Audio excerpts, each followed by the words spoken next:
오늘은 나는 내가 차든지 뜨겁지 하기를 원하노라 라는 제목으로 하나님의 말씀을 여러분들과 나누기를 원합니다. 부제는 마지막 교회 시대인 지금 우리는 어떤 믿음을 가져야 할까요? 라고 정했습니다. 우리 부제만 한번 따라해 보겠습니까? 마지막 교회 시대인 지금 우리는 어떤 믿음을 가져야 할까요?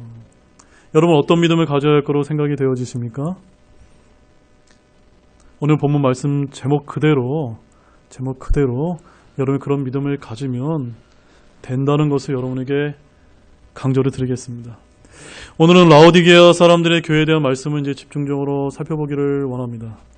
많은 분들이 지금 우리가 살고 있는 이 교회 시대가 마지막 교회 시대인 라오디게아 교회 시대라고 많이들 이제 이야기를 하고 있습니다. 왜냐하면 오늘 본문에서 보는 것처럼 오늘날 신앙의 모습이 차든지 뜨겁든지 해야 하는데 전혀 그런 모습이 나타나지 않고 미지근하기 때문입니다. 우리는 이런 교회의 모습을 마지막 때의 배교한 교회라고도 이렇게 부를 수가 있습니다. 사랑하는 여러분, 지금 이 라오디게아 교회 시대를 살고 있는 우리는 어떤 믿음을 가져야 할까요? 어떤 믿음을 가져야 하겠습니까? 네, 맞습니다. 주님의 말씀처럼 미지근한 믿음이 아니라 차든지 뜨겁든지 하는 그러한 믿음을 가져야 된다고 믿고 있습니다. 아멘이시죠? 오늘날 우리나라는 그 어느 때다 보다도 지금 이 시대가 라오디게아 교회 시대임을 절감하게 됩니다. 우리나라가 초대 이승만 건국 대통령에 의해 자유민주주의와 자유시장경제, 한미동맹, 기독교 입국론의 4대 건국 정신에 의해 세워졌음이 분명한데도 지금 현 시점에서 어떻게 되어가고 있다고 여러분이 생각이 되어지십니까? 먼저 첫 번째 자유민주주의에서는 자유가 삭제될 지경에 놓여 있고 자유시장 경제는 토지 공개념과 동일인권 등과 같은 사회주의 경제체제로 바뀔 위험에 놓여 있습니다. 또한 한미동맹은 어떻습니까? 그 어느 때보다도 매우 약화되어 있습니다. 그리고 마지막으로 기독교 입국론인데 헌법의 정교분리의 원칙에 입각한 종교의 자유와 신앙의 자유가 있는 이 대한민국에서 교회와 기독교를 억압하려는 크리스천의 박해 시대가 열린 면이 없지 않다는 점입니다. 어떤 시대예요? 크리스천의 박해가 시작된 것 같다는 그런 말씀입니다. 최근 우려스러운 국제적인 사례를 제가 이제 여러분에게 좀 말씀을 드리면 우한발 코로나를 핑계로 해서 지난 7월 8일 날 정부는 정규 예배와 외 교회 각종 대면 모임 활동 및 행사 금지를 통해 위반 시 최대 300만 원의 벌금 및 집합금지 명령을 내리겠다는 행정명령을 내린 바 있습니다. 그러자 7월 13일에는 구리시에서 국민안전신고제를 도입해 교회의 방역수칙을 위반한 신고자에게 포상금을 지급하겠다는 공문을 발송한 바 있습니다. 또한 울산시에서도 7월 15일에부터 우수신고제 마일리지 제도를 도입해서 총 1,500만 원의 포상금을 지급하겠다고 발표까지 했습니다. 이에 그치지 않습니다. 성남시에서도 교회 내 소모임 신고 시 포상을 하겠다고 밝혔고 경북 청송의 모 고등학교에서는 교회에 가지 말라는 지시를 했다고 이렇게 알려지고 있습니다. 그리고 일부 중고등학교에서는 학부모에게 교회 모임 금지를 가정통신문으로 통보하기에 이르렀습니다. 더욱이 인근 경남의 통영시와 양산시의 경우에는 전자출입 명부 즉 QR코드 의무화를 통해서 미설치한 교회는 법적 조치와 행정 조치를 하겠다고 밝히기까지 이르렀다고 지금 전해지고 있습니다. 여러분들은 이런 소식들을 한번 들으신 적이 있습니까? 물론 24일부터 교회 방역수칙 의무화 행정조치를 해제하겠다고 정부에서 발표를 하기는 했지만 이것은 완전히 풀린 것이 아니라 지자체장은 금지가 가능하도록 다소 이제 조정을 했다는 점입니다. 앞으로 이것을 선례로 정부는 교회 모임을 금지하는 쪽으로 더더욱 악용하려 하게 될 것입니다.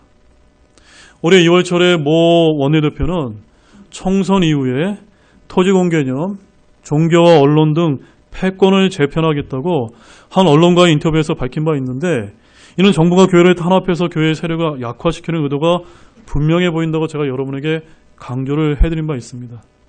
그런데 이것이 지금 현실화되어 가고 있는 그런 상황처럼 보인다는 점입니다. 더욱이 국회에서는 동성애 등을 옹호하려 옹호해서 죄라고 설계하지 못하도록 포괄적인 차별금지법, 일명 평등기본법을 발의해서 제정하려는 움직임이 매우 가시화되고 있다는 점입니다. 여러분, 이 포괄적 차별금지법이 얼마나 위험한지 여러분 잘 아십니까? 국가인권위원회는 처벌 의도가 없다고 홍보를 하고 있지만 전혀 그렇지 않습니다. 고발 시 이행강제금 3천만 원 이하 부과 및 최소 500만 원 이상의 징벌적 손해배상을 당할 수가 있고, 이행강제금은 매번 동성애 등의 문제에 대해 지적할 때마다 최대 3천만 원씩 매번 청구될 수가 있다고 이렇게 알려지고 있습니다. 자신의 신념을 지키려면, 특히 우리 교회같이 이런 믿음의 신조를 지키려면 경제적 파산이 불가피한 수준으로 만드는 매우 기독교적인 악법 중에 악법이라는 사실입니다. 기독교인만이 아니라 동성애에 대해서 우호적이지 않은 이들도 동성애 등에 대해 벌금이 무서워 말도 못하는 상황이 될 수밖에 없는 그런 지경이 될 것입니다. 더욱이 교회는 코로나 핑계로 소모임 금지를 이야기하는데 9월 18일부터 29일까지 12일간 2020년 제20일에 서울 퀴어 문화축제를 개최한다라고 이렇게 알려지고 있습니다. 참으로 통탄하지 않을 수가 없습니다.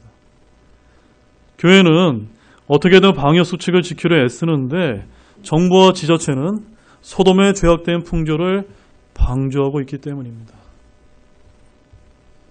사랑하는 형제자매 여러분, 이와 같이 우리나라의 영적 상황이 매우 심각한데도 오늘날 한국교회는 어떤 상태인 것 같습니까?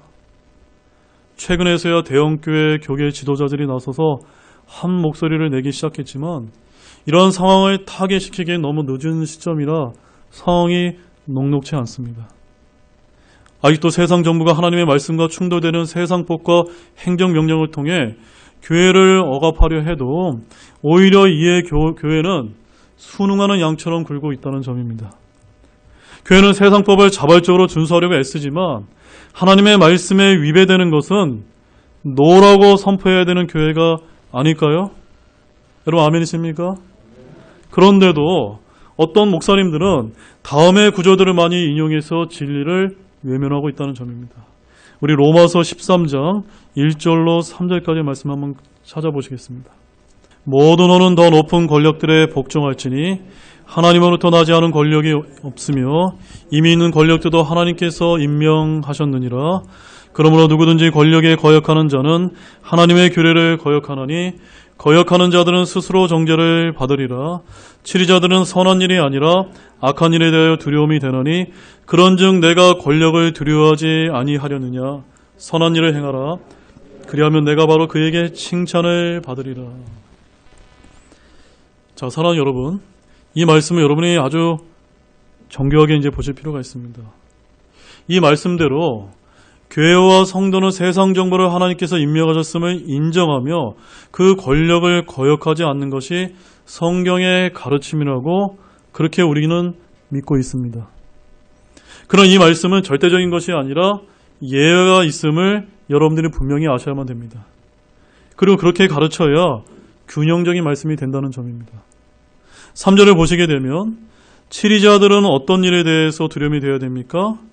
선한 일이 아니라 악한 일에 대해서 두려움이 되나니라고 하는 이 말씀처럼 한 나라의 공공 질서를 유지함으로써 악한 일에 대해 두려움이 되도록 우리는 치리자들에게 복종을 하는 것이지 치리자들이 예배를 드리는 선한 일에도 두려움이 되어서는 안 된다는 점입니다.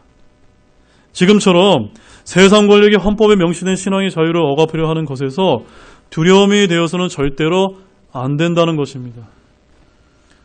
우리 사도행전 5장도 한번 보십시오. 사도행전 5장 27절에서 28절 말씀입니다.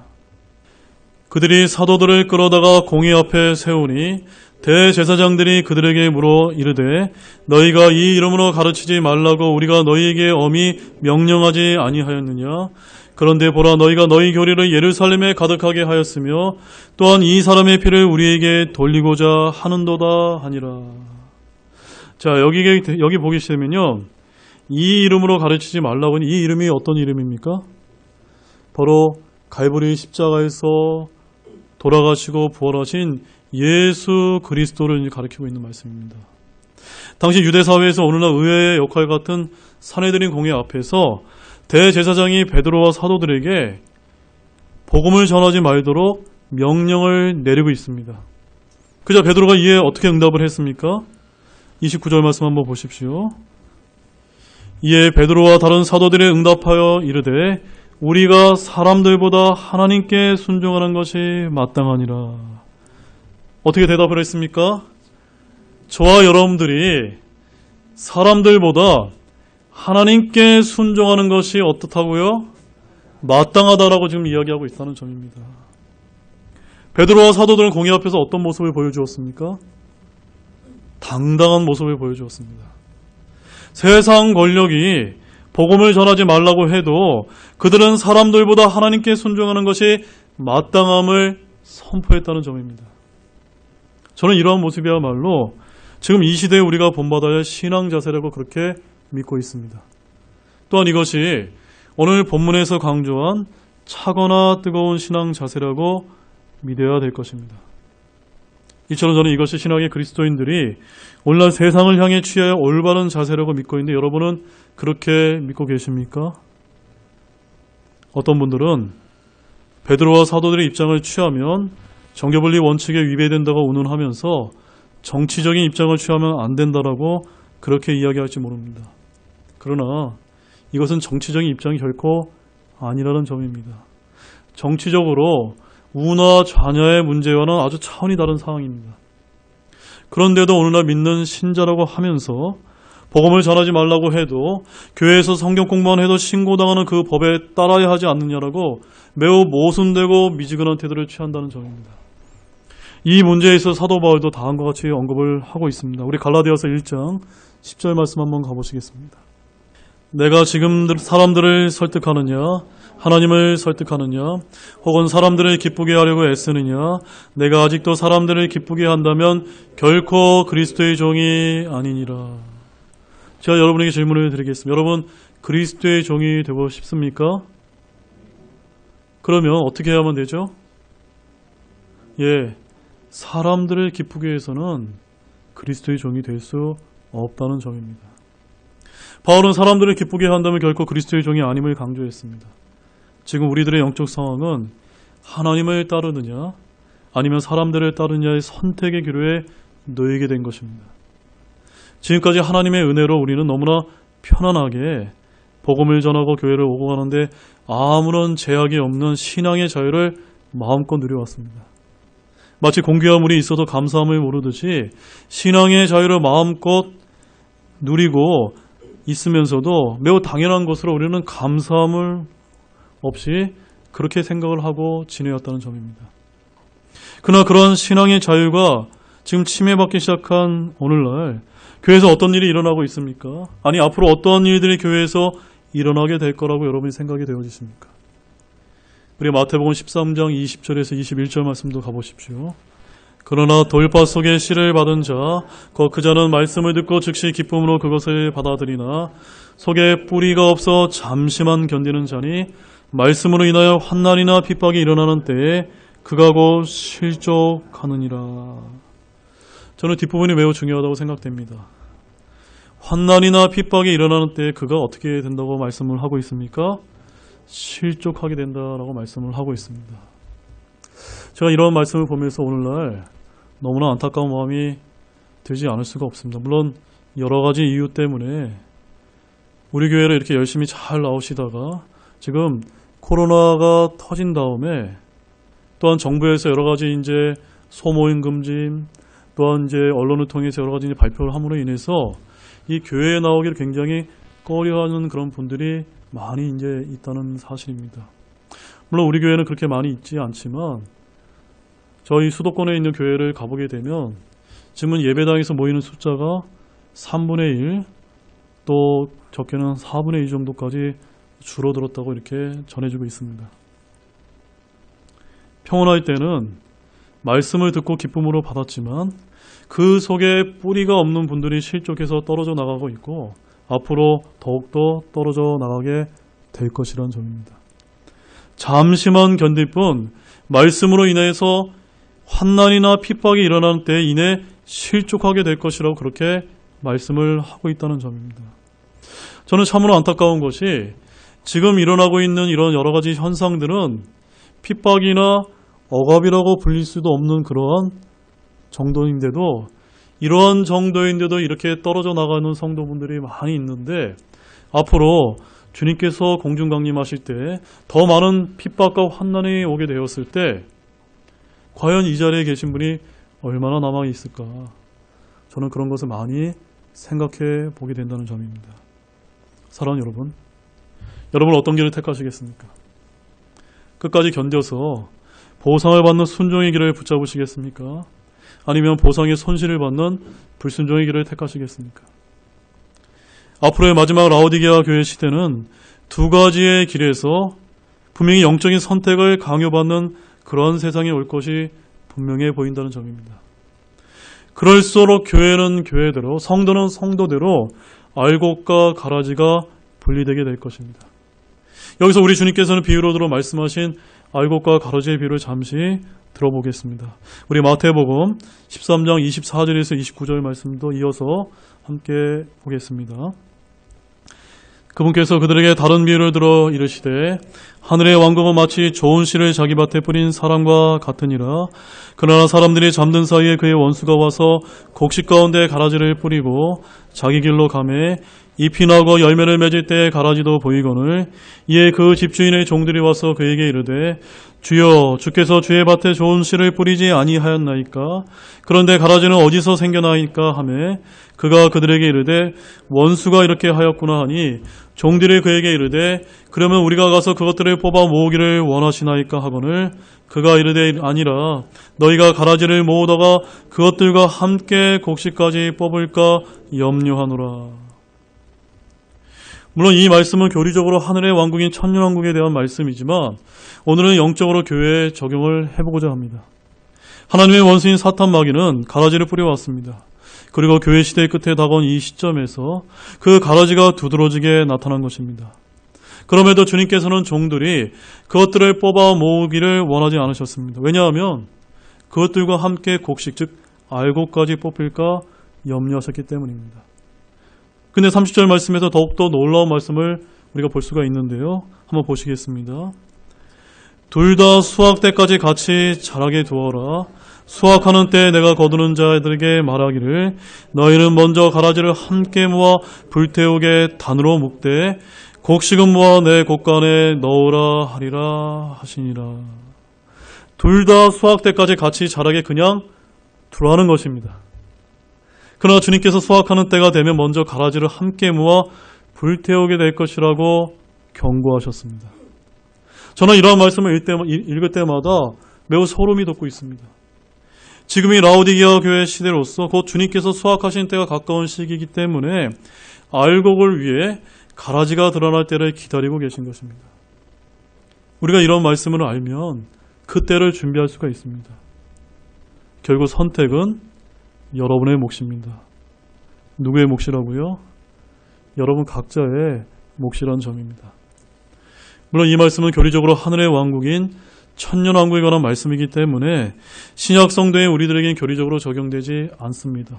즉 가라지 성도가 된다고 구원을 잃고 지옥불에 던져지지 않는다는 말씀입니다. 그러나 그러한 분들은 그리스도의 심판석에서 비록 구원은 받았을지는 모르지만 불심판을 받고 보상의 손실을 당하고 주님 앞에서 부끄러움을 당하게 될 것입니다. 우리 고린도전서 3장 15절 말씀 한번 가보겠습니다. 어떤 사람의 일이 불타면 그는 보상의 손실을 당하리라. 그러나 그 자식은 구원을 받되 불에 의해 받는 것 같이 받으리라. 잘 이해가 되셨죠, 여러분? 마지막 시대가 가면 갈수록 우리를 핍박과 환난을 통해서 실족하게 하는 일들이 많이 이제 일어나게 될 텐데 여러분들이 그런 일에 있어서 믿음을 단단히 하지 못하게 되면 정말 구원은 받았을지는 몰라도 주님 앞에 부끄러운 모습으로 드러나게 될 것이라는 점입니다. 그럼 어떻게 해야 앞으로 주님이 다시 오셔서 구원받은 여러분을 만나 주실 때 부끄러움을 당하게 되지 않을까요? 저는 그 분명한 해답이 오늘 본문 말씀에 있다라고 그렇게 믿고 있습니다. 무려 2000년 전에 지금 우리가 살고 있는 이 시대를 향해 예언하신 이 라오디게아 교회가 바로 우리들의 교회의 모습이기 때문입니다. 자, 그럼 이제 돌아가서 본문을 다시 한번 읽어보겠습니다.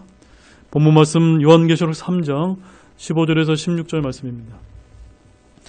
내가 내 행위를 아노니 내가 차지도 아니하고 뜨겁지도 아니하는도다. 나는 내가 차든지 뜨겁든지 하기를 원하노라. 그런즉 내가 이같이 미지근하여 차지도 아니하고 뜨겁지도 아니하므로 내가 내 입에서 너를 토하여 내리니. 주님께서는 라오디게아 교회가 미지근하여 차지도 아니하고 뜨겁지도 아니한 어정쩡한 모습이라고 책망하시면서 그런 자들을 토하여 내시겠다고 이렇게 책망을 하고 계십니다. 이런 주님의 책망이 어찌나 정확한지 저는 놀라지 않을 수가 없습니다. 오늘날 교회는 그저 사랑과 평화만 강조하고 복만을 강조하다가 보니까 어느새 가라지 때문에 미지근한 영적 상태에 떨어지고 말았습니다. 주님은 분명하게 요구하고 계십니다. 차라리 차든지 뜨겁든지 하기를 원하신다고 말입니다.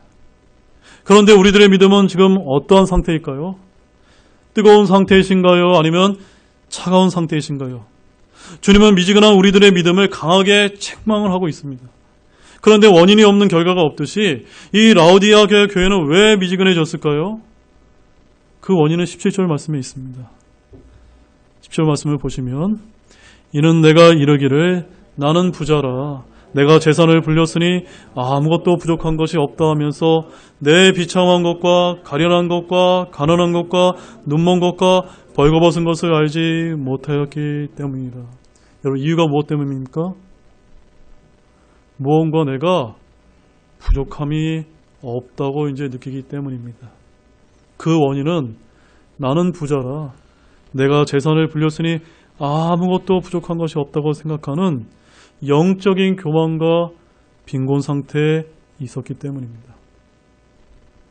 여러분, 역사상 우리나라가 지금처럼 풍요로웠던 때가 있었습니까? 없었습니다.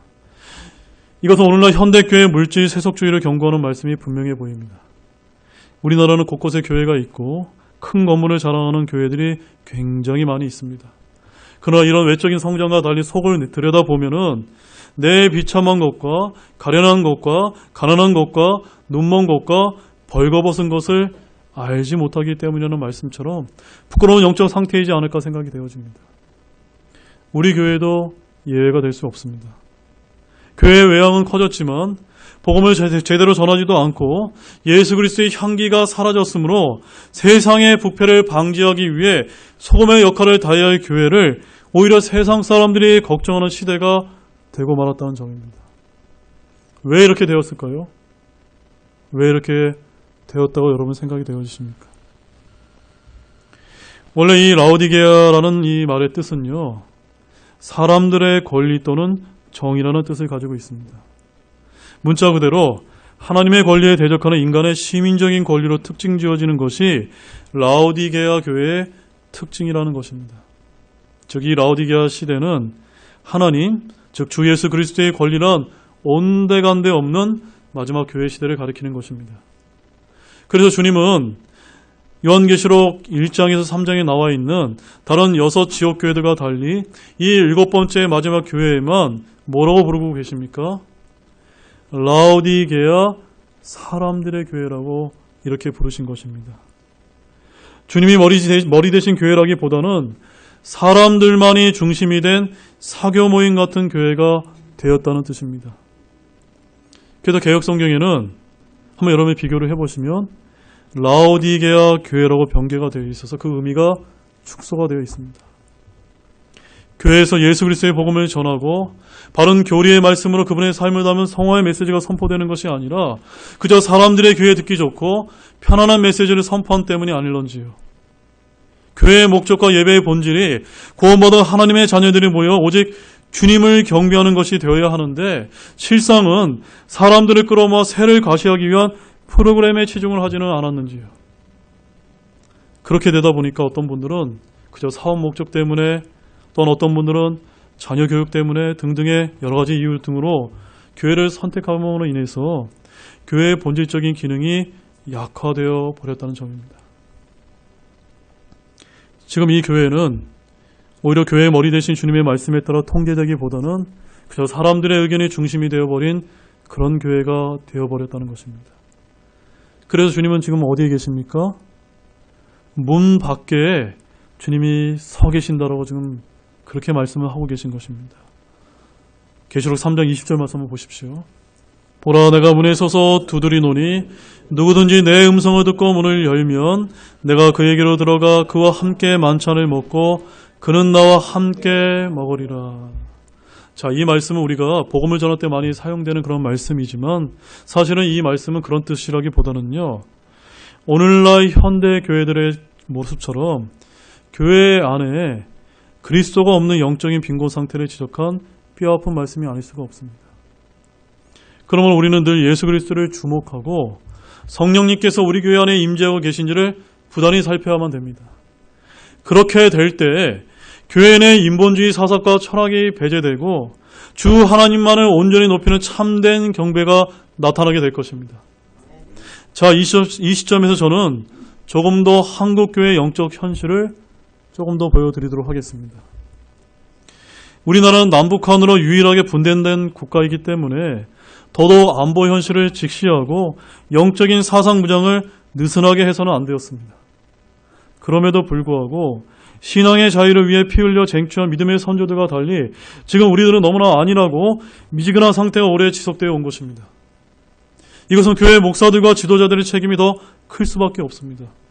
교회는 온전히 성경 말씀에 근거하여 옳은 것, 올바른 것, 하나님의 오른쪽의 가치만을 온전히 전하고 자라나는 세대들에게 끊임없이 전수하고 가르쳐 주어야만 했다는 점입니다.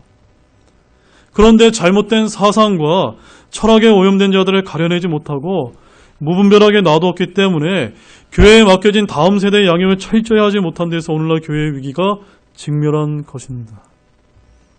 어쩌면 지금 이 시대가 교회 시대의 마지막 라오디의 교회 시대이기 때문에 큰 물줄기를 바꾸지 못할지도 모릅니다.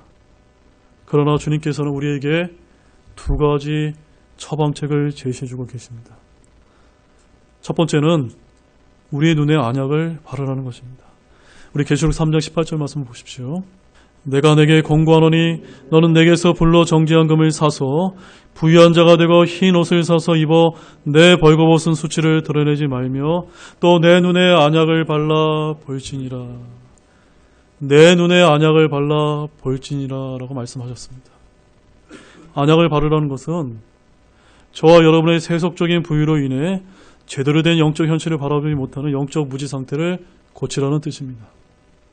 교회 내 하나님의 말씀과 상충되는 세상적인 가치관이나 죄악들이 들어온 것은 없는지, 또한 나의 신앙 안에 하나님의 권리가 아닌 사람들의 전통과 가치관에 빠져 있는 것은 없는지 여러분의 눈에 안약을 발라 볼 때 희망이 있다는 그런 뜻입니다.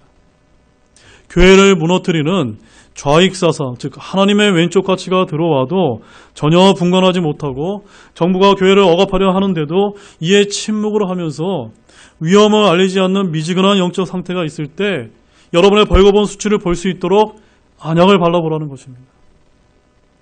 그 다음에 두 번째는요, 우리가 열심을 내고 회개하라는 것입니다. 19절 말씀 한번 보십시오. 내가 사랑하는 자들을 다 책망하고 징계하노니 그런즉 열심을 내고 회개하라. 여러분, 이 말씀이 참으로 귀하지 않습니까? 주님께서 보시기를 여러분은 사랑하는 자들이 맞습니까? 아멘이 없으시네요. 주님께서 보시기에 여러분은 사랑하는 자들이 맞습니까? 다른 누구도 아닌 사랑하는 여러분들을 위해서 주신 처방책이라는 것입니다. 뭐라고 처방책을 주셨습니까? 열심을 내고 회개하라라고 말씀하셨습니다. 주님께로부터 책망당하고 징계당할 때 오히려 위축되지 말고 열심을 내어 회개해야 된다는 그런 뜻입니다. 지금 이 라오디게아 교회 시대는 주님의 징계 때문에 교회에 모이기도 쉽지 않고 기독교 신앙을 가지면 조롱당할 수밖에 없더라도 그럴수록 위축되기보다는, 또한 낙심되기보다는 어떻게 해야 된다는 것입니까? 오히려 더 열심을 내어 모이고 기도하고 찬양하며 예배드림이 필요하다는 것입니다. 그렇게 해서 하나님의 말씀이 선포되었는데도 그 반응에 반응하지 않고 미지근한 상태에 있는 것이 아니라 오히려 마음속 중심에서 반응해서 뜨겁게 회개하며 주님을 찾는 믿음이 요구되는 것입니다. 그래서 저는 주님께서 라오디게아 교회 시대를 위해 오늘날 코로나와 같은 역병을 통해 철저하게 회개할 수 있는 기회를 주신 것이라고 그렇게 믿고 있습니다. 우리 역대하 7장 13절에서 14절 말씀 한번 보시겠습니다. 우리가 많이 찾아봤던 말씀이죠. 우리 다시 한번 이 시점에서 한번 그 의미를 한번 되새겨 보겠습니다. 역대하 7장 13절 14절 말씀입니다. 혹시 내가 하늘을 닫아 비를 내리지 아니하거나 혹시 메뚜기들에게 명령하여 땅을 삼키게 하거나 혹시 내 백성 가운데 역병을 보낼 때에 내 이름으로 불리는 내 백성이 자기를 낮추고 기도하여 내 얼굴을 구하고 자기들의 악한 길들에서 떠나면 그때 내가 하늘에서부터 듣고 그들의 죄를 용서하며 그들의 땅을 고치리라. 아멘. 여러분 이 말씀은 아멘으로 믿고 계십니까? 그럼 여러분 무엇부터 하셔야만 됩니까? 정말 마음을 낮춰서 오늘 주님께서 명령하신 것처럼 그냥 회개하는 것이 아니라 열심을 내서 회개해야 되는 때가 지금 저희가 살고 있는 이 라오디게아 마지막 교회 시대라는 점입니다. 주님께서는요, 지금 저와 여러분에게 마지막으로 아주 간절하게 이제 호소를 하고 계십니다. 요한계시록 3장 22절 말씀 다시 한번 가보겠습니다. 거기서 주님께서 뭐라고 이제 호소를 하고 계실까요? 귀 있는 자는 성령께서 교회들에 말씀하시는 것을 들을지어다. 지금 여러분의 귓가에 성령님의 음성이 들리십니까? 이제는 미지근한 신앙을 내버리시고 주님을 향해 달려갑시다. 더 이상 숨지 말고 외치시기 바랍니다. 세상 정부가 교회를 핍박하면 할수록 위축되지 마시고 더더욱더 모이시기 바랍니다. 왜냐하면 주님께서 명령하셨기 때문입니다. 우리 히브리서 10장 25절 말씀 가보십시오. 어떤 사람들의 습관과 같이 우리의 함께 모이는 일을 패하지 말고 서로 권면하되 그날이 다가옴을 너희가 볼수록 더욱 그리하자. 우리의 함께 모이는 일을 패하는 것은 하나님의 말씀에 반하는 것입니다. 맞습니까? 맞습니까? 그러면 서로 모여서 권면해야 되는 것입니다. 주 예수 그리스도께서 다시 오는 그날이 다가옴을 서로 권면해야 되는 것입니다. 베드로처럼 우리가 사람들보다 하나님께 순종하는 것이 마땅하느니라라고 이렇게 외쳐야만 되는 것입니다. 이제 결론을 맺겠습니다. 사랑하는 여러분, 오늘 말씀에서 성령님께서 말씀하신 거 잘 들으셨습니까? 마지막 교회 시대가 라오디게아 교회 시대입니다. 지금 우리가 그 시대를 살고 있는 것이 분명합니다. 라오디게아 교회는요, 너무나 부유해서 자신의 영적 빈곤 상태를 보지 못했습니다. 언약을 바르고 열심을 다해 회개하는 그런 교회 시대입니다. 혹시 오늘 이 자리에 계신 분들 가운데 여전히 이 시대가 라오디게아 사람들의 교회 시대인 것을 분별하지 못했다면 여러분의 영적 안목이 열리시기를 바랍니다. 이 시대는 편안하게 신앙의 자유를 누려왔던 교회의 부흥기를 지나서 배교의 시대라는 것입니다. 말씀의 뿌리가 여러분의 마음속에 속해 깊이 자리 잡지 못하면 세상이 교회를 핍박할 때 자칫 실족되기 십상입니다. 한면으로는 그리스도께서 공중강림하시는 주 예수 그리스도의 날이 가까운 여러분의 복된 소망이 되는 전성기가 될 수도 있지만 또 다른 한면으로는 여러분의 믿음을 단단히 훈련하지 못해서 매우 고통스럽고 괴로운 나날의 연속이 될지도 모르기 때문입니다. 마지막 말씀으로 데살로니가전서 4장 16절에서 18절 말씀을 찾아보시겠습니다. 주께서 호령과 천사장의 음성과 하나님의 나팔소리와 함께 친히 하늘로부터 내려오시리니 그리스도 안에서 죽은 자들이 먼저 일어나고 그 뒤에 살아서 남아있는 우리가 그들과 함께 구름들 속으로 채어 올라가 공중에서 주를 만나리라. 그리하여 우리가 항상 주와 함께 있으리라. 그러므로 이 말씀들로 서로 위로하라. 아멘. 여러분 이 말씀을 굳게 믿고 계십니까? 주님께서 호령과 천사장의 음성과 하나님의 나팔소리와 함께 친히 하늘로부터 저와 여러분들을 위해서 공중에 강림하게 되실 것입니다.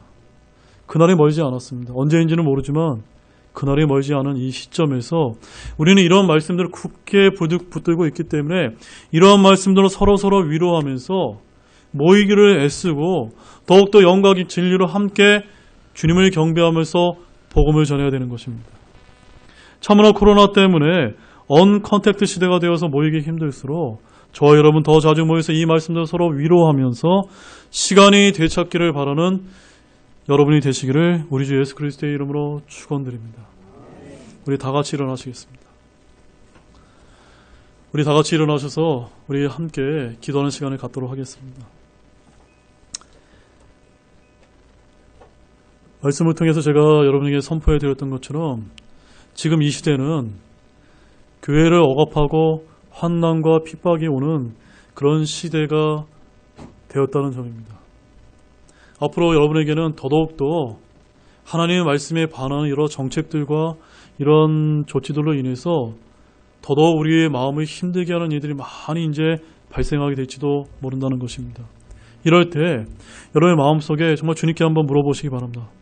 정말 내가 말씀의 뿌리가 깊이 자리 잡고 있는지, 과연 그런 시대가 왔을 때 떨어져 나가지 않고 주님만을 온전히 붙들면서 정말 교회의 예배를 사모하면서 주님의 복음을 전하는 일에 내가 애쓸 수 있는지, 이제는 그런 미지근한 그런 신앙 자세를 버리고 이 시대일수록 더더욱더 차거나 뜨겁게 되는 그런 신앙을 갖게 해달라고 우리 기도하는 그런 기도의 시간이 되기를 원합니다. 잠시 우리 기도하는 시간을 갖도록 하겠습니다.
우리 다 같이 초청창송 큰 폭풍일 때 피난처라고 하는 이 찬양을 우리 힘차게 우리 부르시도록 하겠습니다.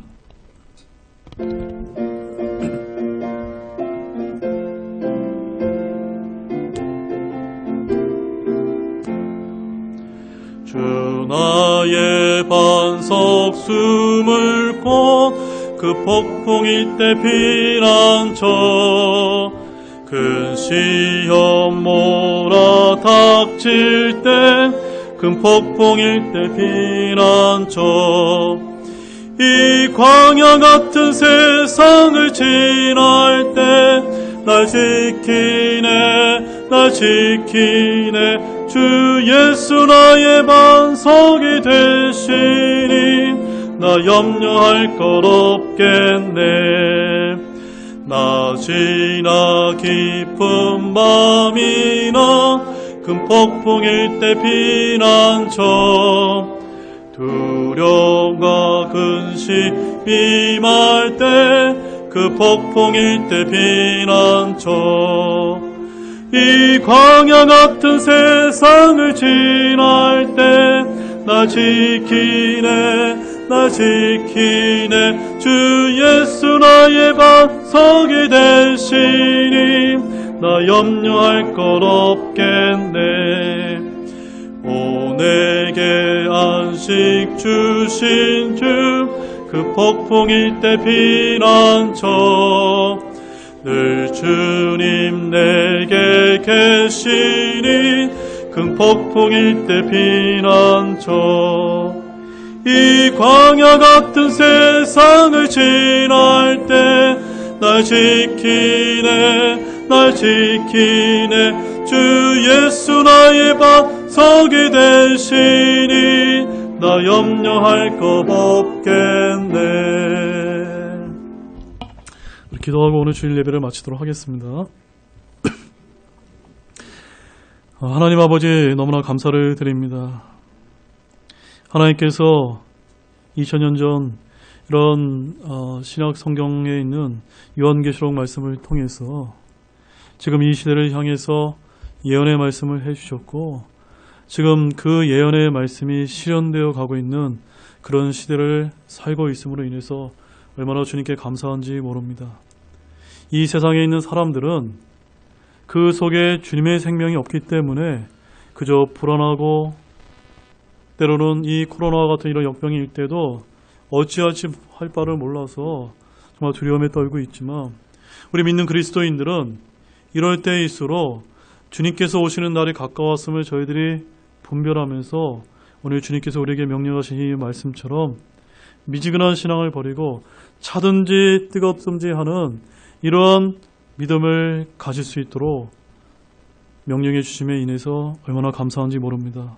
주님, 이 시대에 주신 이런 말씀으로 인해서 우리 눈에 안약을 바르고 열심을 내어서 회개할 수 있는 그런 믿음을 가질 수 있도록 도와주시기를 원합니다. 우리 대한민국이 매우 어려운 지경에 있습니다. 주님을 모르는 정말로 주님을 두려워하지 않는 이런 위정자들이 우리나라를 통치하고 지배함으로 인해서 그야말로 하나님의 말씀의 권위가 떨어지고 있는 그런 어둠의 시대를 저희들이 살고 있습니다. 이럴 때일수록 우리가 위축되지 않고 더더욱 이 베드로와 사도 바울처럼 사람들보다는 하나님의 말씀에 따라 순종하는 우리 그런 믿음을 가지고 살아가는 여러분이 될 수 있도록 축복해 주시기를 원합니다. 감사를 드리며 이 모든 말씀을 예수님의 이름으로 기도를 드렸습니다. 아멘.